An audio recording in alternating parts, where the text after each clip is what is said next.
네, 안녕하세요. 대한피부과학회 TV 시청자 여러분. 저는 예술문화작품과 피부 이야기 MC를 맡은 아나운서 박혜연입니다.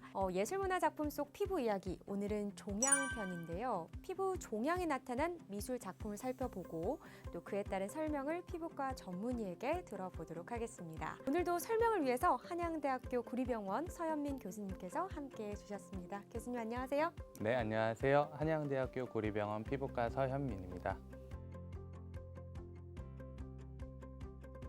자, 오늘도 작품의 세계로 제가 또 초대해 드리겠습니다. 먼저 작품을 볼게요. 지금 보시는 이 그림은요, 레프라와 엘레판티아시스로 엘레판티아시스, 즉 상피병이라고 되어 있으나 잘못된 명칭이고요. 그림에 표현되어 있는 병은 신경섬유종증입니다. 이 작품은 마리아나 제도의 원주민을 그린 그림인데요. 프랑스 파리에서 1836년에 출간한 책에 담긴 사파라고 합니다. 그림에서 보시는 바와 같이 초기에 치료가 되지 않아 이 신경섬유종증이 크게 자라난 것을 확인할 수 있는데요. 도대체 신경섬유종증은 어떤 질병인지 서현민 교수님께 질문을 드려보도록 하겠습니다. 신경섬유종증, 어떤 질환입니까? 이름이 생소할 수 있는 질환인 것 같습니다. 신경섬유종이 생기는 질환이다 해서 신경섬유종증이라는 이름이 있고요. 신경섬유종이라는 피부에 있는 종양들이 생기고 뼈나 그리고 눈, 신경 이런 부위에도 다른 증상들이 생기는 하나의 유전 질환인데요. 옛날에 생물학 시간에 기억을 더듬어 보시면은 우리 몸의 염색체가 23쌍이 있게 되는데요. 그 중에서 22개에 해당하는 상염색체, 거기에 생기는 돌연변이가 유전이 되는 그런 질환입니다. 이 그림에서 보면 혹이라고 해야 하나요? 굉장히 크게 지금 부풀어 올라 있는 것 같은데, 저 그림이 그려졌을 당시는 아무래도 따로 치료법이 없다 보니까 극단적으로 좀 악화된 게 아닌가라는 생각도 듭니다. 근데 이렇게 신경섬유종증을 방치하면 어떻게 되는 건가요? 일반적으로 왼쪽에 있는 신경섬유종은 굉장히 작고 부드러워 보이는데요. 이러한 작은 신경섬유종 자체는 사실 치료를 하지 않아도 뭐가 어떻게 되는 것은 아닙니다. 하지만 이런 질환만 생기는 것은 아니고 신경섬유종이 굉장히 크게 생기는 얼기 모양 신경섬유종이라는 것이 생기기도 하고, 그럴 때는 항상 검사를 해봐서 이게 혹시 악성이 아닌지를 확인을 하게 되는데요. 악성으로도 이러한 신경섬유종과 비슷한 말초 신경초 종양이 생길 수가 있기 때문에 두 번째 사진과 같이 사실 이렇게 크게 생겨버리면은 이게 악성인지 아니면 그냥 단순한 얼기 모양 신경종이 저렇게 커져 있는 건지 그걸 도대체 알기는 좀 어렵습니다. 꼭 수술적으로 한번 절제를 해봐야 되고요. 그리고 이런 신경섬유종뿐만 아니라 카페라떼 이런 커피 좋아하시잖아요. 그런 색깔과 유사한 밀크 커피반이라고 하는 색소병변들이 생기기도 하고, 원래 주근깨는 얼굴 부위에 있어야 되는데 그런 주근깨들이 겨드랑이나 아니면 사타구니 부위에도 생기는 그런 증상들을 보이기도 하고, 어떤 경우에는 척추 측만증이나 눈에도 시력 이상을 좀 동반할 수 있는 눈의 종양이 생기기도 합니다.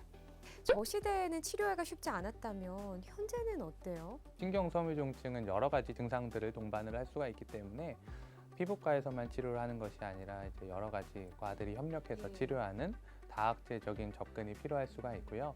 그 중에서 제일 중요한 거는 사실 눈에 생기는 종양입니다.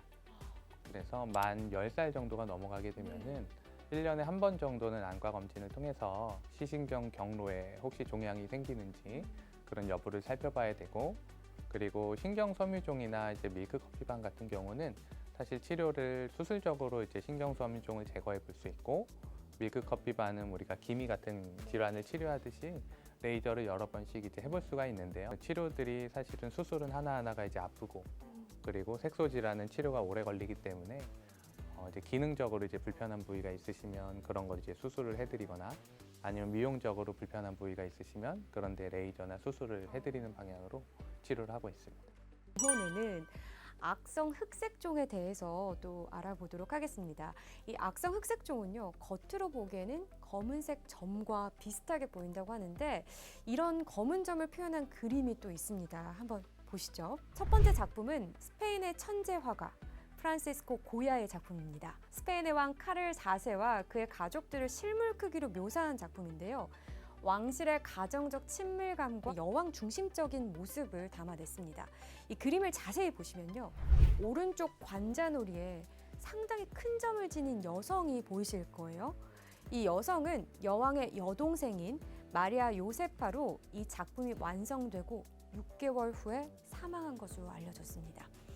두 번째 작품은 자크 에밀 블랑쉬의 오브리 비어즐리의 초상화인데요. 초상화의 주인공인 오브리 비어즐리는 영국의 사파가 겸 저자로 오스카 와일드, 맥닐 위슬러가 참여한 유미주의 운동의 핵심적 인물입니다. 비어즐리의 오른쪽 뺨과 왼쪽 턱선에 검은색 점이 있는 걸 보실 수 있습니다. 보이시죠? 그럼 악성 흑색종은 도대체 어떤 질환일까요? 역시나 또 이야기를 나눠보도록 하겠습니다. 악성 흑색종이란 질환은요, 쉽게 말하면 점에 생긴 암이라고 생각을 하시면 됩니다. 그래서 우리 몸에는 이제 멜라닌 세포라는 색소를 구성하는 세포들이 있는데요. 그런 세포들이 있는 곳 어디든지 이제 생길 수 있는 암이고, 우리나라 경우에는 상당히 드문 암 중에 하나로 되어 있지만 미국의 경우에는 해마다 한 7만 명 정도의 환자가 발생하는 아주 중요한 암이 되겠습니다. 아까 봤던 이 고야의 작품 속에 여성을 보면 그림이 완성된 지 6개월 만에 또 사망을 했다고 하더라고요. 이 악성 흑색종이 어느 정도로 위중한 거예요? 크게 보면은 서양인들은 한 3분의 1 정도의 사람들이 일생 중에 피부암을 한 번 정도 겪을 만큼 피부암이 굉장히 흔하다고 합니다. 그 중에서 사실은 단 4% 정도만 악성 흑색종인데요. 피부암으로 이제 돌아가신 환자들을 살펴보게 되면은 75%가 악성 흑색종으로 인해서 사망을 했을 정도로 그 발생 빈도는 적지만 굉장히 치명적인 암이기도 합니다. 그림에서 보면 점이 크게 나타나 있는 경우는 이게 질환인가 의심해 볼 수도 있을 것 같은데 사실 지금 이 그림 같은 경우는 일반 점일 수도 있겠다는 생각도 들거든요. 혹시 구별할 수 있는 방법이 있나요? 단순히 그냥 점이 많다고 사실은 암이라고 의심할 수는 없을 것이고요. 점의 하나하나의 모양이 중요하게 되는데 이제 미국에서 만들었기 때문에 이니셜로서 이제 만들어진 하나의 룰이 있는데 A, B, C, D, E 룰이라고 해서 5가지의 원칙으로서 이 점의 모양을 판단해 볼 수가 있습니다. A는 이제 에이시메트리라고 비대칭성을 뜻하게 되어서 일반 점은 대칭적으로 이쁘게 생겼는데 암은 조금 못생겼다, 대칭성이 깨졌다 생각하시면 편하고, B는 border irregularity라고 해서 보더, 이제 마진 그 경계가 굉장히 흐려져 있거나 좀 이상할 때라고 생각을 하시면 편하고, C는 컬러입니다. 그래서 점은 그냥 까맣게 있는데 악성 흑색종과 연관된 점은 색깔이 다양하게 나타난다든지 하는 기준이 있고요. 그리고 D는 다이아미터 크기인데 크기는 6mm를 기준으로 나누게 됩니다. 그래서 5mm도 아니고 10mm도 아니고 6mm인데 그 연구를 해보니까 6mm가 가장 그 중요한 이제 기준점이라는 결과가 있었고요. 하지만 이제 태어날 때부터 이 점이 이렇게 큰 사람들도 있잖아요. 그런 분들에게 적용되는 원칙은 아니고 새로 생긴 점에서 이제 적용되는 원칙이라고 할 수가 있고요.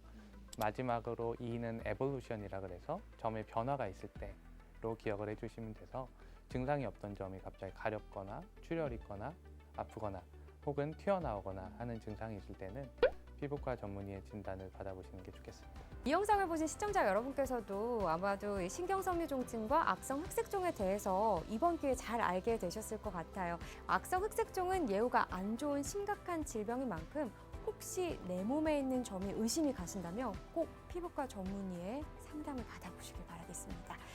그럼 저희는 이만 여기에서 또 인사를 드릴게요. 다음 주에 예술문화작품과 피부 이야기 여드름 편으로 찾아올 텐데요. 콘텐츠가 유용하셨다면 채널 구독과 좋아요 그리고 알림 설정까지 꼭 눌러주시길 바랄게요. 저희는 다음 편에 다시 돌아올게요. 고맙습니다. 감사합니다.